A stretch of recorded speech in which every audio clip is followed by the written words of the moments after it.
ప్రతి విజయం వెనుక ఉంటుందో మహిళ వెలుగుల్ని పంచి కరిగే కొవ్వొత్తిలా ఆ వెలుగే సత్యం శివం గుర్తిస్తే నీదే జయం ఒక మగువ శాపంతో పసివాడే గగనం ఒక మహిళా శపథంతో కొణికిల్ది భువనం మధురం నీ చరితం ఓ మగువా జయీ భవ ఓ మహిళా విజయీ భవ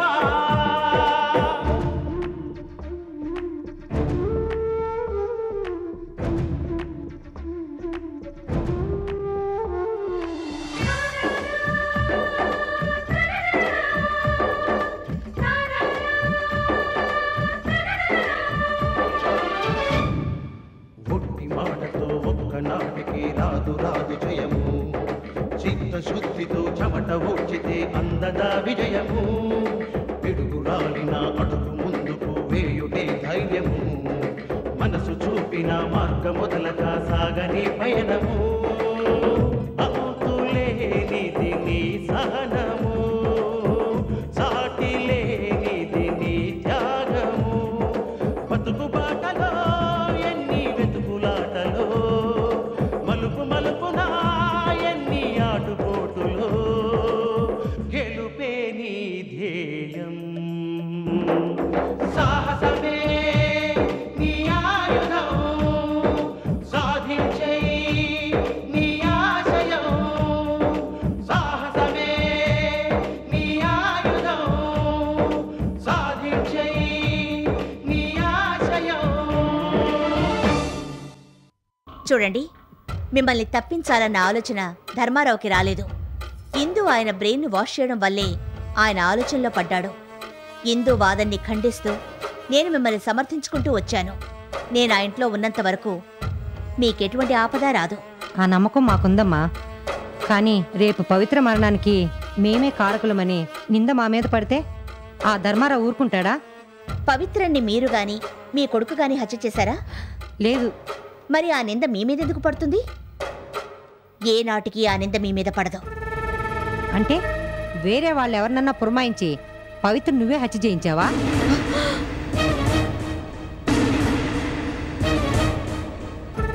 ఆహా, నువ్వంత ఖచ్చితంగా చెప్తున్నావని అడిగాను. అంత కర్మ నాకేం పట్టలేదు. నేనంత నీచురాల్ని కాను. కానీ నా దారికి మీరు అడ్డొస్తే నేను నీచురాలుగా మారతాను. చూడండి, పులి తోక పట్టుకున్న తర్వాత పులి వెళ్లే దారిలోనే మనం వెళ్ళాలి. ఒకవేళ వదిలి వెళదామనుకున్నా, ఎదురు తిరిగి చంపుదామనుకున్నా ఆ పులి మనల్ని మింగేస్తుంది. మీరు పులి తోక పట్టుకున్నారు, అది గుర్తుంచుకోండి.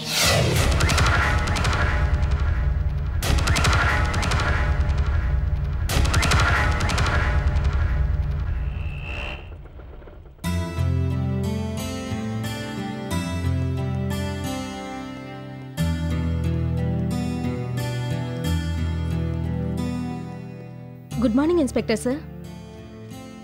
Good morning. నాన్నగారు బాగున్నారా? బాగున్నారు సార్. సార్, పవిత్ర హత్య కేసుకు సంబంధించి ఏవైనా ఆధారాలు దొరికాయా? దొరికిందమ్మా. ఎవరు సార్ హత్య చేసింది? ఆ భాస్కరే కదా? నేను అతనే చేశాడని ఊహించాను, కానీ ఇది చూశాక అతను చేసుండడేమో అనిపిస్తోంది. ఏమిటి సార్ అది? Pavitra post mortem report. Sir, నేను ఆ రిపోర్ట్ చూడొచ్చా? Why not?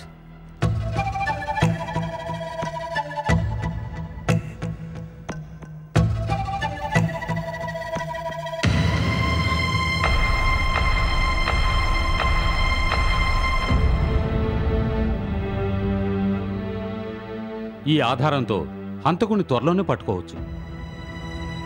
నాన్నగారిని ధైర్యంగా ఉండమని చెప్పు. వస్తాను సార్.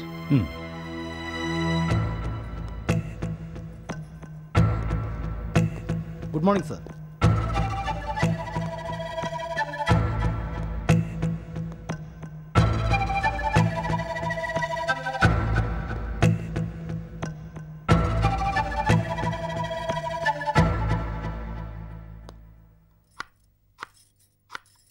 అమ్మమ్మ, అమ్మా నాన్న ఎక్కడా? ఇప్పుడే గుడికి వెళ్ళారు. ఇందు ఇన్స్పెక్టర్ని కలిసొస్తానని వెళ్ళావు కదా, పవిత్రని హత్య చేసింది ఎవరో తెలిసిందా? లేదత్తయ్య, పవిత్రను హత్య చేసింది భాస్కర్ కాదు, వేరే ఎవరో అని మాత్రమే తెలిసింది. దేన్ని ఆధారంగా చేసుకుని భాస్కర్ ఈ హత్య చేయలేదని తెలుసుకున్నారు?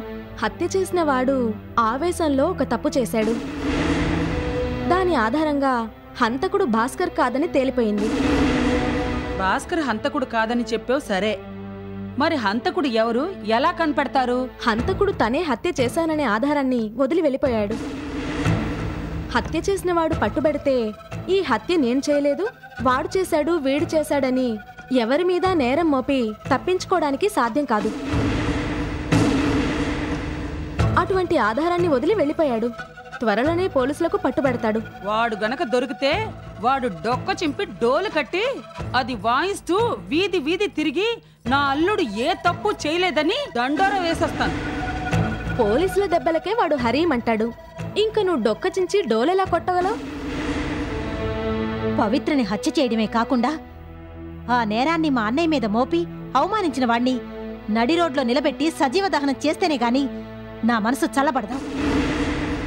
ఏంటే సీత, హంతకుడు పట్టుబడిపోతున్నాడనే ఆనందంలో మేముంటే నువ్వేమీ మాట్లాడకుండా మౌనంగా ఉన్నావేమిటే? హంతకుణ్ణి ఏం చేయబోతున్నారో మీరు చెప్పారు, వాణ్ణి ఏం చెయ్యాలా అని నేను ఆలోచిస్తున్నాను. అవునిందు, హంతకుడేదో ఆధారాన్ని వదిలి వెళ్ళిపోయాడని చెప్పావి, ఏమిటిది? అది ఏదైతే మనకెందుకు, మనకు హంతకుడు దొరకాలంతే. చూడు ఇందు, ఇన్స్పెక్టర్కి ఫోన్ చేసి ఆ హంతకుడు దొరికాక నాకు తెలియజేయమని చెప్పు. ఈ అన్నపూర్ణంటే ఏమిటో అప్పుడు చూపిస్తాను.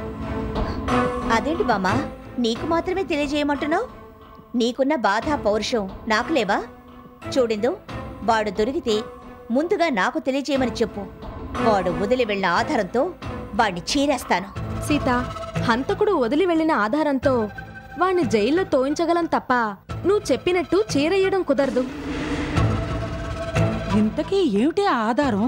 హత్య చేయడానికి ముందు హంతకుడు పవిత్రని మానభంగం చేశాడు.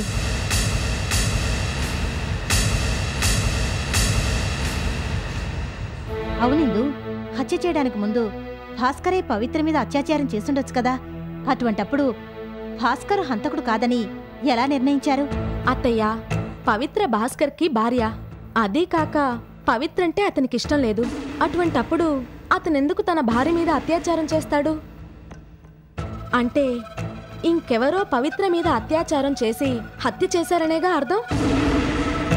ఆ ఎవరో అన్న వ్యక్తిని పోలీసులు ఎలా కనిపెట్టగలరు? అమ్మమ్మ, హంతకుడు చేసిన తప్పు పవిత్ర పోస్టుమార్టం రిపోర్ట్లో క్లియర్గా ఉంది.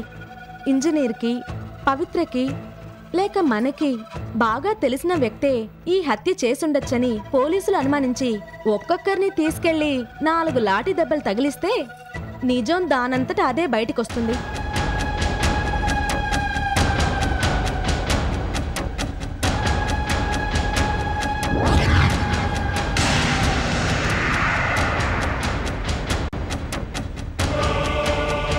నేను చెప్పిందేమిటి, నువ్వు వెలగబెట్టిందేమిట్రా?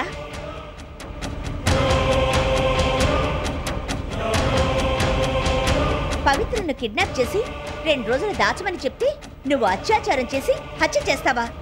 ఆ పవిత్రమైన ప్రపంచ సుందర దాని మీద మోజుపడ్డానికి నీ చపలత్వానికి పవిత్ర కావాల్సి వచ్చిందా? ఒరే చతుర్వేది, మంచి గాని చెడు గాని మనం చేయదలుచుకున్న దాన్ని శ్రద్ధగా త్రికరణ శుద్ధిగా చేయాలి. నువ్విలాంటి నీచుడువని తెలిస్తే అసలు నీకు పని అప్పగించేదాన్నే కాదు. నువ్వు చేసిన దానివల్ల నా ప్లాన్ అంతా టోటల్గా అప్సెట్ అయింది. ఎందుకురా నీకు కకృతి బుద్ధి? ఇదిగో నీ సూక్తి ముక్తావళి ఇంకా ఆపుతావా? కుమ్మరి పురుగును బొడ్డున కట్టుకుని పురుగు దులుస్తుంది నీ చిందులతోకి లాభం లేదు. నిప్పు కణాలను గుప్పెట్లో పట్టుకొని కాలుతుందని అరిస్తే అర్థమేముందమ్మా? ఇప్పుడు నువ్వు తీసుకున్న క్లాసు వర్తించేది నాకు కాదు, మీ నాన్న బలరాం.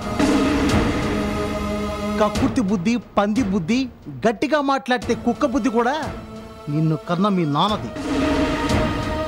నేను నీలాగా లాగి పెట్టి కొట్టడం మినహా మీ నాన్నకి ఎన్నో రకాలుగా చెప్పి చూశాను. పవిత్రను పాడు చేయొద్దయ్యా బాబు అంటూ బతిమలాడాను. అది మీ కూతురు వయసున్న నిండు చూలాలయ్యా అని కూడా చెప్పి చూశాను. కానీ మీ నాన్నుండాడు చూసావు, వాడు మనిషి కాదు, కన్ను మిన్ను కానని కామాంధుడు. నేనెంత బతిమాలనా వినకుండా పవిత్రను పాడు చేశాడు. పశువులా మీ నాన్న ప్రవర్తించాడు. సిగ్గుపడ్డం తప్ప నేనేం చేయలేని అసక్తున్నయ్యాను. ఇప్పుడు నన్ను పీకినట్టుగా మీ నాన్నను పీకుతావో లేక క్లాస్ తీసుకుంటావో నీ ఇష్టం.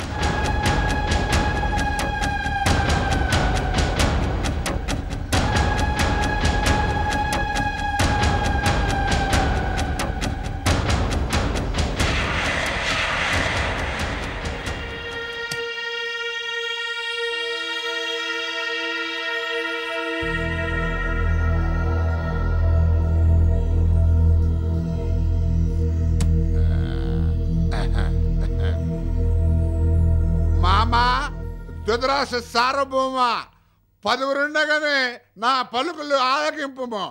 చెల్లియో చెల్లకు తమకు చేసిన ఎగులు సైచిరందరు తొల్లి గతిల్చే నేడు.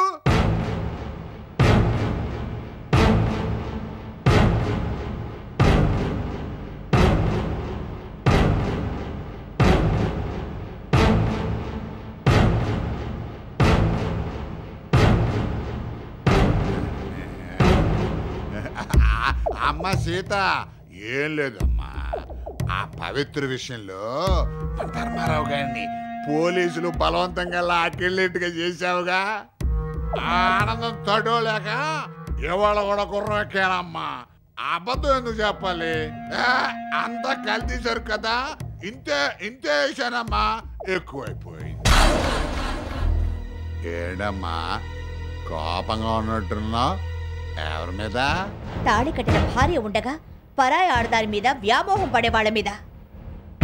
అంటే అల్లుడు మళ్ళీ ఎవరితోనైనా ఏదైనా తప్పు చేశాడా? చెప్పమ్మా, నేను మందలిస్తాను. చెయ్యకూడని పని చేసి ఏమీ ఎరగనట్టు నటిస్తావా? నేను తప్పు చేసినా? నాకు తెలిసి నేనే తప్పు చేయలేదే. ఏ తప్పు చేయలేదా? ఏది నా కళ్ళలోకి సూటిగా చూసి చెప్పు.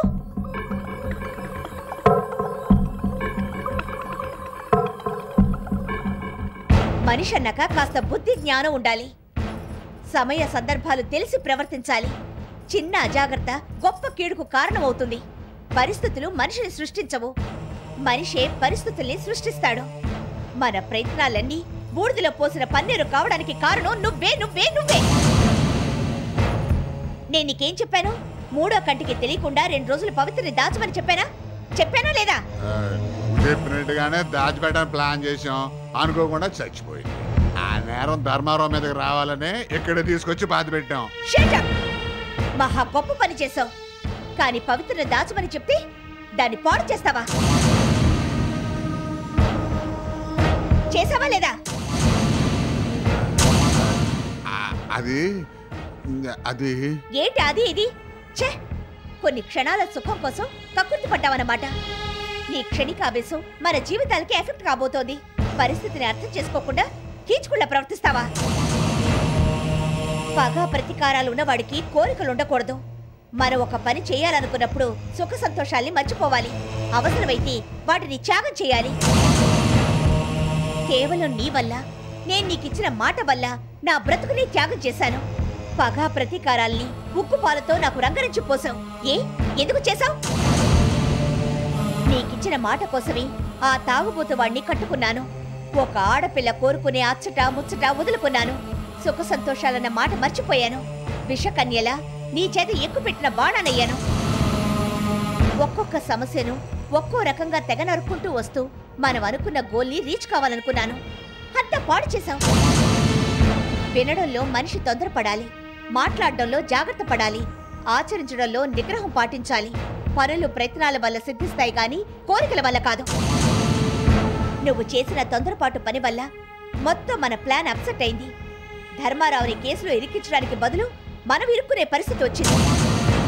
మనం ఎక్కుపెట్టిన బాణమే మనకు ఎదురు తిరిగినట్టయింది. పోస్టుమార్టం రిపోర్ట్ ఆధారంగా పోలీసులు దర్యాప్తు మొదలు పెడతారు. ఇంట్లో వాళ్ళందరినీ అనుమానిస్తారు. వాళ్ళు చేసే ఇంట్రాగేషన్ వల్ల నువ్వు దొరికిపోవడం ఖాయం. అప్పుడు నీ పరిస్థితి ఏమిటో ఆలోచించుకో. ఇంట్లో వాళ్ళ ముందు తలెత్తుకోలేక నాన్ బెయిలబుల్ వారెంట్తో అరెస్ట్ అవుతావు. నువ్వు ఇరుక్కోవడమే కాకుండా నన్ను కూడా ఇరికిస్తావు. ప్లాన్లు చెడి, పరువు చెడి, బ్రతుకు చెడి, వాయిదాలు, వాద ప్రతివాదనలతో కోర్టు చుట్టూ తిరిగి తిరిగి జీవిత శిక్షో లేక మరణ శిక్షో అనుభవించాల్సి వస్తుంది. ఒక చిన్న తప్పు ఎంత ముప్పు తెచ్చిపెడుతుందో తెలుసా? బుద్ధి గడ్డి తిని ఈ తప్పు చేశాను. అమ్మా సీత, నువ్వు చెప్పింది నిజమేనమ్మా. నేను అంత దూరం ఆలోచించలేదు. అమ్మా, ఇదిగో చంపలేసుకుంటున్నాను. తల్లి, ఎలాగైనా ఈ ఆపద నుంచి నువ్వే గట్టెక్కించాలమ్మా.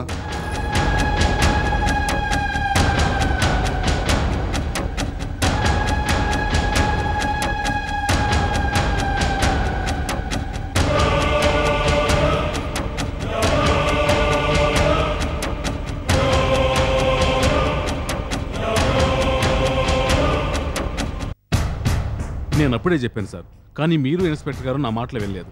దండం దశగూడం భవేత్ అన్నట్టు అందరినీ కట్టగట్టి లాకొచ్చి లాఠీలతో రేవెడితే నిజం ఎప్పుడో బయటపడేది.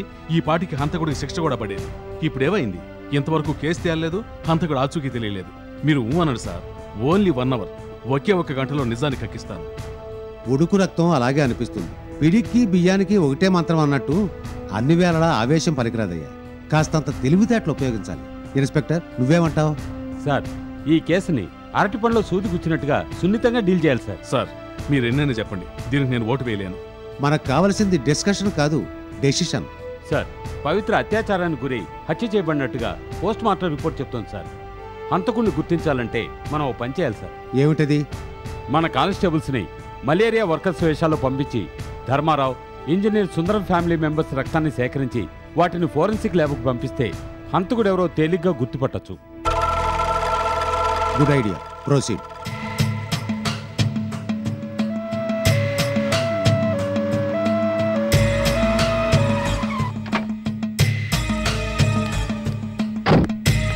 ఇక్కడే ఉండండి.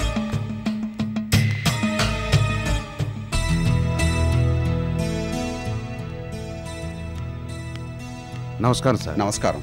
మీరు కార్పొరేషన్ హెల్త్ డిపార్ట్మెంట్ నుంచి వస్తున్నాం. ఓహో, దేనికి? ఇప్పుడు సిటీలో మలేరియా ఎక్కువగా ఉంది సార్. అందుకని ముందు జాగ్రత్తగా ఇంటింటికి వచ్చి బ్లడ్ తీసుకుంటున్నాం. అవునవును, ఈ దోమల బాధ అనేది ఊరికో దేశానికో చెందిన బాధ కాదు, మొత్తం ప్రపంచం బాధ. కరెక్ట్గా చెప్పారు సార్. మీ ఫ్యామిలీ మెంబర్స్ అందరినీ పిలిస్తే అందరి రక్తం తీసుకుంటాం. అలాగే. పెరమాళ్ళు, రే పెరమాళ్ళు, వస్తున్నాను. ఏమయ్యా? రే, అందరిని పిలు. ఎందుకు? హెల్త్ డిపార్ట్మెంట్ వాళ్ళు వచ్చారు. మలేరియా గురించి బ్లడ్ తీసుకుంటారట. మన వాళ్ళందరూ రమ్మని చెప్పు. అవును మామయ్య, నేను దోవతర వాడుతున్నాను. నేను కూడా బ్లడ్ ఇవ్వాలా?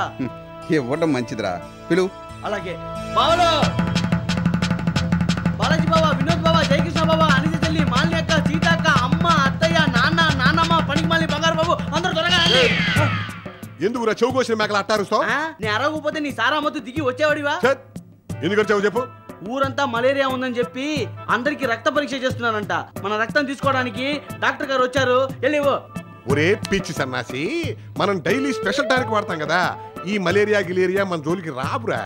ఇదిగో, మన ఊర్లో కలరా వచ్చినప్పుడు మన ప్రెసిడెంట్ గారు నీలాగే నాకు కాలరా రాదు గీలరా రాదు అని కాలరా ఎగరేసుకుంటూ మందులు పడకుండా 3 రోజుల్లో టపా కట్టేశాడు. ఆ సంగతి మర్చిపోయావా? నిజమేరా. ఒరే, సమయాన్ని గుర్తు చేసి నా ప్రాణాలు కాపాడావు. గుర్తు చేసి నీకోసం కాదు, నా కోసం. నీ కోసమా? అవును. రేపు నువ్వు టపా కట్టేస్తే నేను గుండుకి ఇచ్చుకోరుగా. అమ్మా, కొట్టద్దు నాన్న, కొట్టద్దు. అత్తయ్య, అమ్మ, బామ్మ నన్ను కొడుతున్నాడు. నాన్న, రక్తము లేకపోతే బకెట్ వెళ్ళేస్తావు.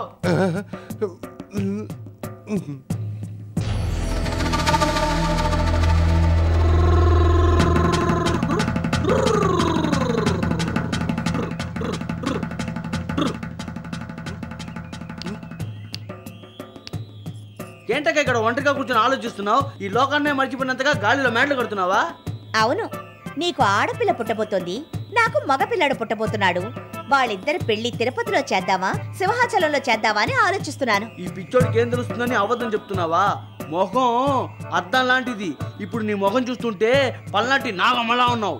నోర్మై, ఇంతకీ ఇక్కడికి ఎందుకు వచ్చావు చెప్పరా?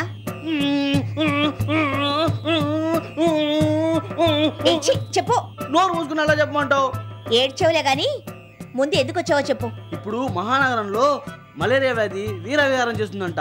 అందుకని మన కార్పొరేషన్ వాళ్ళు ఇంటింటికి వెళ్ళి రక్త పరీక్ష చేయడం మొదలెట్టారు. ఇప్పుడు మన ఇంటికి వచ్చారు. మనందరినీ రక్తం ఇవ్వమని మామయ్య నిన్ను తీసుకురామన్నారు. నువ్వు కూడా వచ్చి ఇవ్వు రా. డుట్ డుట్